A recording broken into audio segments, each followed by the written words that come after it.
Punjab Kesari Navodaya times में आज के जो हमारे मेहमान हैं वो एक ऐसे एक्टर हैं जिन्होंने अपने करियर की शुरुआत की कैरेक्टर रोल से, जैसे कि मर्दानी, जैसे कि सुल्तान, जैसे कि टाइगर जिंदा है, वहां पर उन्होंने एक अच्छे एक्टर होने की प्रेजेंस दर्ज कराई। उसके बाद माई में प्रशांत बनकर चारों ओर अपने कैरेक्टर, अपने रोल की धूम मचा दी है, एस्टैब्लिश कर दिया अपने आप को एक बेहतरीन कलाकार के तौर पे, और अब हेडलाइन कर रहे हैं वो एक फीचर फिल्म मेरे देश की धरती को। तो अनंत से इस जर्नी के बारे में हम आज बहुत सारी बातें करेंगे, बिकॉज यही उन्होंने पिछली बार भी कहा था कि उनकी तमन्ना रही कि वो एक लीड एक्टर प्ले करें। तो भगवान ने कहा your wish is my command, तथास्तु। और अब उन्हें कैसा महसूस हो रहा है वो हम उनसे जानेंगे। बट फर्स्ट थिंग्स फर्स्ट, अनंत, बहुत बहुत स्वागत एक बार फिर से। जी, मैं खुद बहुत खुश हूँ दोबारा से आपसे मुलाकात हो रही है ज़ूम के माध्यम से, and I am really happy to be on your channel and talking to you. Now as an actor ji. आपने पूरी मेहनत कर ली अपनी फिल्म में ना। हर फिल्म में एक एक्टर पूरी मेहनत करता है, वो फिल्म हिट होती है, फ्लॉप होती है, वो बात की कहानी होती है। तो वो जी। मतलब वो मैं लेवल ऑफ नर्वसनेस या एक्साइटमेंट समझना चाह रही हूँ कि अभी आपने काम कर दिया, आप सुपुर्द कर दिया, आपने हवाले कर दिया ऑडियंस के कि भाई लो जी हमने जी। काम किया, अब तुम बताओ कैसा किया। तो वो कैसी राइट। नर्वसनेस होती है रिलीज के बाद की? देखिए, ये एक्चुअली बिल्कुल वैसा ही होता है कि आपने इम्तिहान दे दिया है, और जो इम्तिहान दे देने के बाद अब आपको अपने रिजल्ट का इंतजार है। तो वो जो जिस तरह का एक एक्साइटमेंट, थोड़ी सी नर्वसनेस, वो तो रहती है। साथ में ये भी होता है कि एज एन एक्टर मैं बड़ा वो भी होता हूँ कि यार सब ठीक तो हुआ है ना। और मुझे जो कई बार वो भी याद आता है कि वो सीन किया था, वो करेक्ट जाएगा नहीं जाएगा, वो लाइन मैंने थोड़ा ऐसा ली है, कहीं ऐसा तो नहीं वो गड़बड़ हो जाएगी, यार मैं वहाँ दिख तो ठीक रहा हूँ ना, कहीं ऐसा तो नहीं मैं बड़ा अजीब दिख रहा हूँ वहाँ। तो इस तरह के सारे जो थॉट्स हैं वो रिलीज से पहले आते हैं। वही चीजें जिस पे आपका बड़ा विश्वास भी होता है कि नहीं नहीं ये सीन अच्छा हुआ है, करके आपको महसूस होता है कि आज सीन अच्छा हुआ। मगर ऐसे ही सीन पे रिलीज से पहले आपको लगता है यार कहीं ऐसा तो नहीं मुझे गलत लग रहा है और कुछ गड़बड़ हो गई हो। तो इस तरह का जो ये सेकंड थॉट है ये आता है। और ये भी होता है कि लोगों को कैसी लगेगी, क्या जो हम कहना चाह रहे थे, क्या वो हम कह पाएंगे, क्या वो लोगों तक जा पाएगी बात। और वो जब फिल्म रिलीज हो जाती है और आपको ऑडियंस का रिएक्शन मिल जाता है, तब आपको मालूम चलता है कि हाँ, हैव वी लैंडेड और हैव वी नॉट। तो आपको ये पता चल जाता है कि लैंड कर गई है बात हमारी या नहीं। तो थोड़ा सा आपको एज एन एक्टर, क्योंकि आप उसमें हैं, लीड रोल है, तो थोड़ा उसका प्रमोशन आपको करना पड़ेगा। तो ये प्लेटफॉर्म है अभी आपके पास, थोड़ा सा आप फिल्म के बारे में कुछ बताइए। जैसे होता है ना, टीजर दिखाते हैं कि अच्छा टीजर है, पिक्चर भी अच्छी होगी, आप थोड़ा वो टीजर दो। नहीं, देखिए ये फ़िल्म बड़ी इम्पोर्टेंट है। कुछ फ़िल्में होती हैं जो हम किरदार और फ़िल्मों की जो चकाचौंध होती है उसके आगे जाकर कुछ फ़िल्में हम करना चाहते हैं। ये फ़िल्म वो है, क्योंकि ये फ़िल्म एक बहुत ही अहम मुद्दे के ऊपर है। फार्मर सुसाइड के ऊपर ये हम्म। फ़िल्म बनाई गई है। और ये फ़िल्म अभी जो फार्मर प्रोटेस्ट हुआ था उससे पहले ही बन गई थी। ये अच्छा। फ़िल्म 2020 में ही बन चुकी थी, उसके बाद फार्मर प्रोटेस्ट हुए। और बड़ी इत्तेफ़ाक की बात है कि जिन चीज़ों के बारे में ये फ़िल्म एक सॉल्यूशन देने की कोशिश कर रही है, थोड़ा बहुत उस पे भी था फार्मर प्रोटेस्ट, और हमारी film predominantly farmer suicide. Okay. तो ये फ़िल्म उस मुद्दे को किस तरह से सॉल्व करती है, और वो जो सॉल्यूशन है वो भी एक लूज़र्स की तरफ से ही आता है, क्योंकि ये 2 यंग लड़के हैं, यूथ हैं, जो कि जॉब से डिससैटिस्फैक्शन की वज़ह से बम्बई में बड़े निराश हो रहे हैं। एक दोनों का ही काम नहीं चल रहा है, दोनों बहुत अच्छे दोस्त हैं।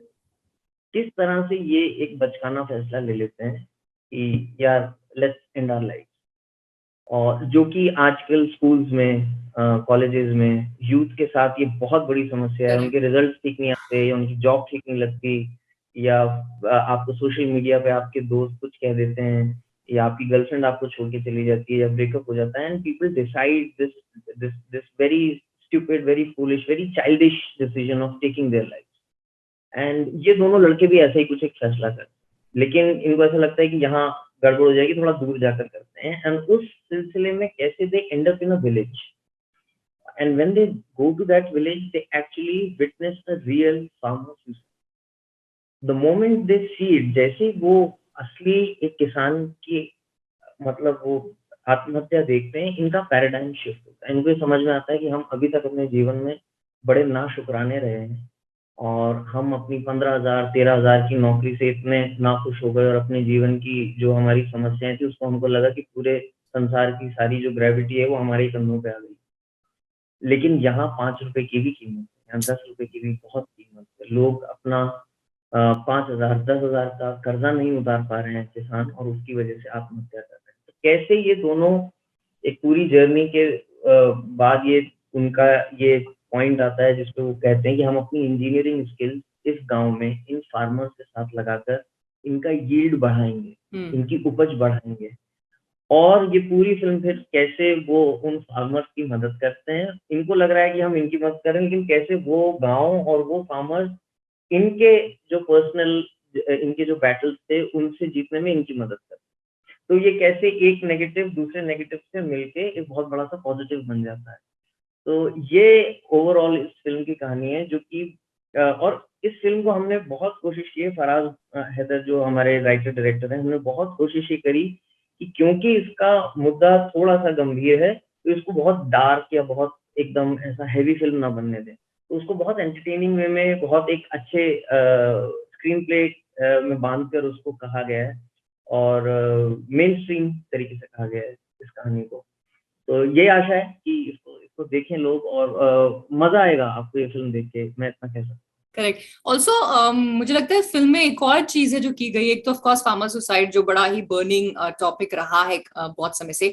एक और अनस्पोकन और अनटैप्ड इशू जो अर्बन और रूरल डिवाइड का है, उसको भी फिल्म ने टच किया, राइट? बिल्कुल, बिल्कुल, बिल्कुल किया है, क्योंकि उसमें ऐसी बात है कि लोग गाँव से शहर आ रहे हैं नौकरी करने, और छुट्टी मनाने लोग सोचते हैं कि यार I will go to countryside. ये फ़िल्म उसका रिवर्स आपको बताती है कि हम काम करने गाँव जाते हैं, और हम काम गाँव में करते हैं, छुट्टियाँ मनाने हम शहर आ रहे हैं। तो वो एक इसको इसको एक रिवर्स दिया गया है इस कहानी में। दूसरी चीज़ ये कि अभी हाल-फिलहाल के दिनों में काफ़ी हो रहा है, अभी तो सॉइल इरोज़न पे भी बहुत सारी बातें चल रही हैं कि सॉइल भी इरोड हो रहा है। अगर किसान नहीं चाहेगा कि मेरा बच्चा भी किसानी करे, और किसानों के बच्चे जो यूथ है गाँव का, अगर वो किसानी से मुख मोड़ लेगा, तो हम लोग कहाँ जाएँगे? हम आने वाले समय में हमें मालूम भी नहीं चलेगा, हम घर में आकर खाएँगे क्या? करेक्ट। तो ये फ़िल्म उस चीज़ को भी बिल्कुल टैप करती है कि ये ज़िम्मेदारी हम सिर्फ़ ऐसे गाँव पे या सिर्फ़ उन किसानों पे नहीं छोड़ सकते। जो हमारा पढ़ा-लिखा यूथ है, जो कि इंजीनियर्स हैं, मार्केटिंग के लोग हैं, जो इतना टेक्निकल नॉलेज रखते हैं, अगर वो लोग अपना टेक्निकल नो हाउ शेयर करते हैं, और शेयर मतलब सिर्फ़ एक ऐसे फ़ोरम पे नहीं, ऑन ग्राउंड किसानों के साथ अगर आप काम करते हैं और उनका यील्ड बढ़ाते हैं, तो किसान को भी ये प्रोत्साहन मिलेगा। और इस फ़िल्म में एक बड़ी इम्पोर्टेंट बात है कि जब आप किसी भी बाज़ार में कोई भी चीज़ खरीदने जाते हैं, तो उसका एमआरपी कौन तय करता है? आप तय करते हैं, बेचने वाला करता है, या मैन्युफैक्चरर करता है? मैन्युफैक्चरर करता है। आप कोई भी चीज़ खरीदते हैं, उसका मैन्युफैक्चरर तय करता है कि इसका एमआरपी क्या होगा। किसानों को भी ये पूरा अधिकार मिलना चाहिए कि वो अपना करेक्ट। एमआरपी डिसाइड, क्योंकि वो मैन्युफैक्चरर हैं।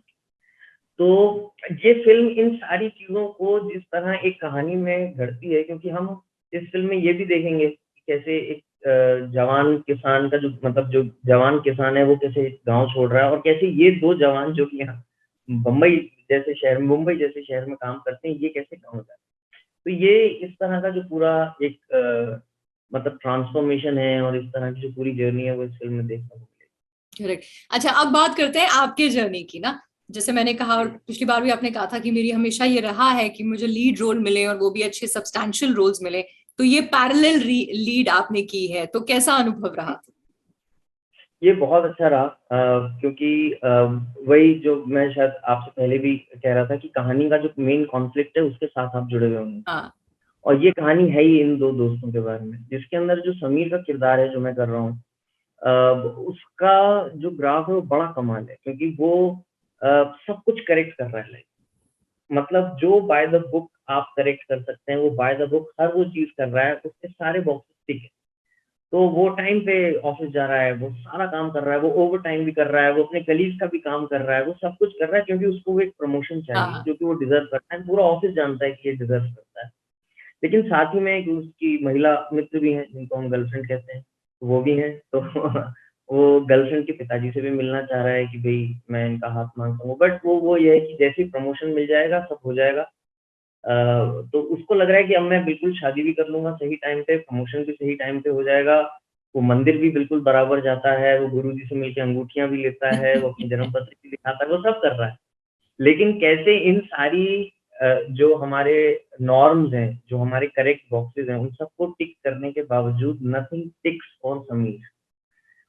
और वहाँ से कैसे समीर जो है, वहाँ से कैसे समीर का ट्रांसफॉर्मेशन होता है कि वो जब वो गाँव जाता है तो देन ही रियलाइजेस कि इस एम से, मेरे खुद के पर्सनल एम से बड़ा एक एम है।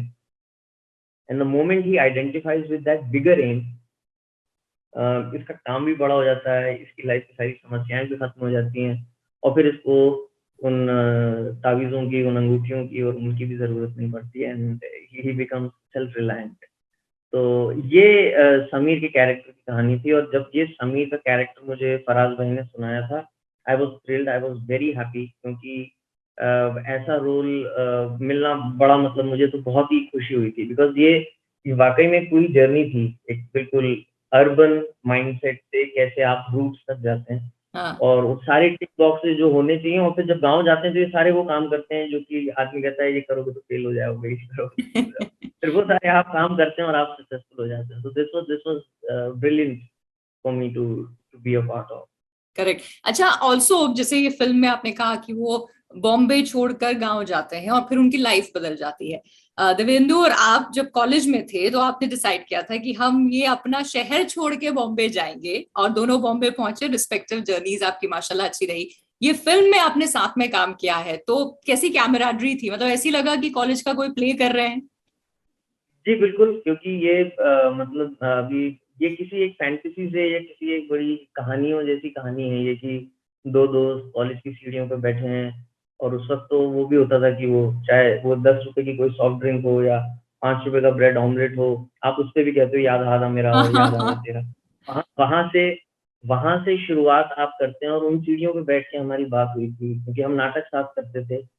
किरोड़ीमल कॉलेज की जो dramatic society of the players, उसके करेक्ट। हम पार्ट थे, तो साथ हम लोग काम किया करते थे, वहीं हमारी दोस्ती थी, और कॉलेज में भी ऐसा नहीं था कि हम सिर्फ कलीग्स थे या सिर्फ एक नाटक में कर रहे हैं या एक ग्रुप में हैं तो दोस्त हैं।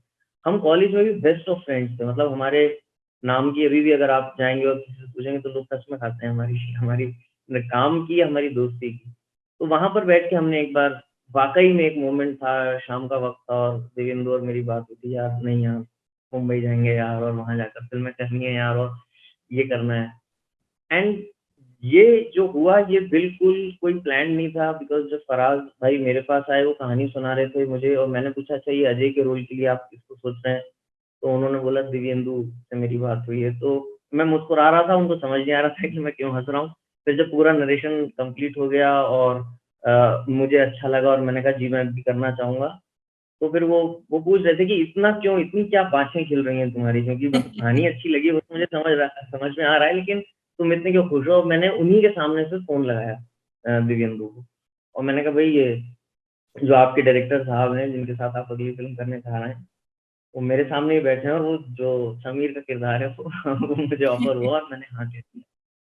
तो वो उसके लिए भी बड़ा सरप्राइज़ था, और फराज़ भाई को तब पता चला कि वो कॉलेज के दोस्त हैं।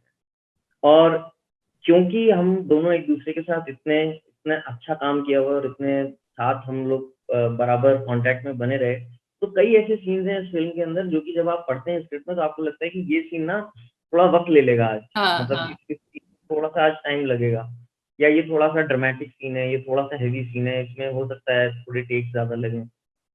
और हमारे सरप्राइज़ के लिए भी ऐसे जितने सीन्स थे, वो सारे सीन्स एक-एक टेक में हुए।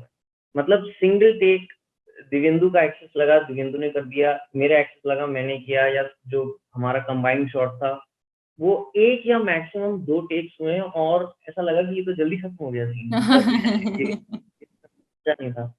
तो ये बड़ी मज़े की चीज़ रही, और वो जो साइलेंसेस होते हैं ना, कई बार जब आपकी केमिस्ट्री बहुत अच्छी होती है, तो डायलॉग से ज़्यादा वो जो साइलेंसेस, वो जो लुक्स होते हैं, वो हमें भी नहीं मालूम होता, फिर जब हम फ़िल्म देखते हैं तो हम कहते हैं, "अरे यार, ये देखो वर्क कर रहा है।" Because it is that unsaid things जो होती हैं, वो भी आपकी क्लिक करती हैं।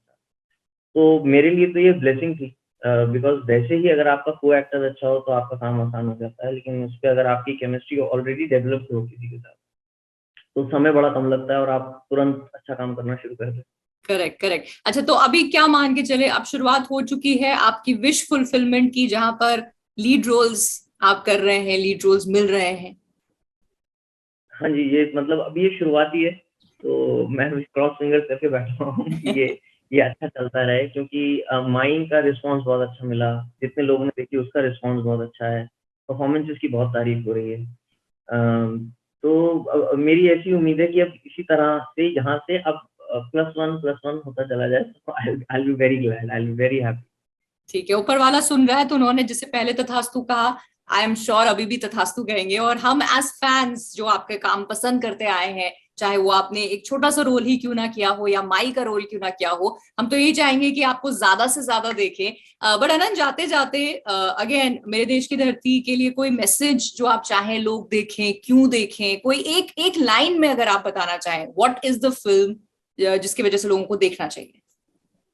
मुझे लगता है कि कभी भी किसी भी न्यूज़ चैनल पे या किसी भी आर्टिकल को पढ़ के अगर कभी किसी को भी डायरेक्टली या इनडायरेक्टली इस चीज़ ने परेशान किया है, जब आपने खबर पढ़ी है कि किसान ने आत्महत्या की है, किसी कर्ज की वजह से, अगर इस चीज़ ने आपको ज़रा-सा भी विचलित किया है, कभी भी, आप ज़रूर जाइए ये फ़िल्म देखने। ये फ़िल्म हमारे लिए बहुत ज़रूरी फ़िल्म है।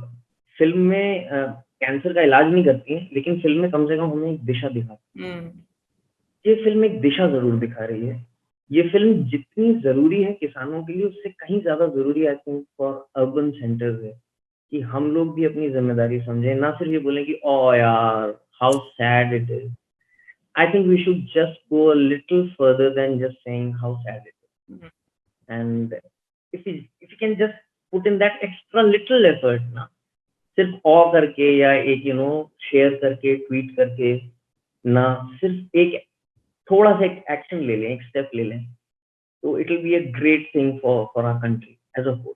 बिकॉज अगर फार्मर्स फ्लरिश करेंगे, हमारी कंट्री बहुत फ्लरिश करेगी। सो आई थिंक ये फिल्म उस चीज को एड्रेस कर रही है, and I think it is very important. ये एंटरटेनिंग भी है, सब कुछ है, लेकिन आई थिंक ये जरूरी भी है ये film.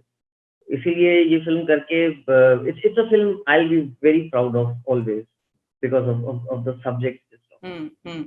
Correct. And I think जैसे आपने कहा, अगर थोड़ा सा एफर्ट भी एक एक हिंदुस्तानी कर ले, तो डेफिनेटली बहुत बड़ा इम्पैक्ट आ सकता है। क्योंकि देश की धरती पे काम भले ही जो किसान है वो कर रहे हैं, लेकिन यार देश की धरती तो आपकी और मेरी भी है ना, तो उसके लिए थोड़ा बहुत हमें जरूर कुछ करना चाहिए। तो फिल्म जरूर हमें देखनी चाहिए, और उससे कोई मैसेज सिर्फ ओ या ट्वीट करने के लिए नहीं, कुछ अगर हम कर सके प्रोएक्टिवली तो करना चाहिए। So on that note, I wish you all the luck Anant. और मैं तो ग्रीडीली यही कहूंगी, ढेर सारा काम करो यार, अब बहुत सारे इंटरव्यूज हम साथ में करें, बहुत सारी आपकी जर्नी के बारे में बातें करें। So wishing you all the luck and thank you. Thanks a lot, and it is always a pleasure. And today also, I've just had a lot of fun talking to you. Thanks a lot. Pleasure is all mine. Thank you so much. Bye bye.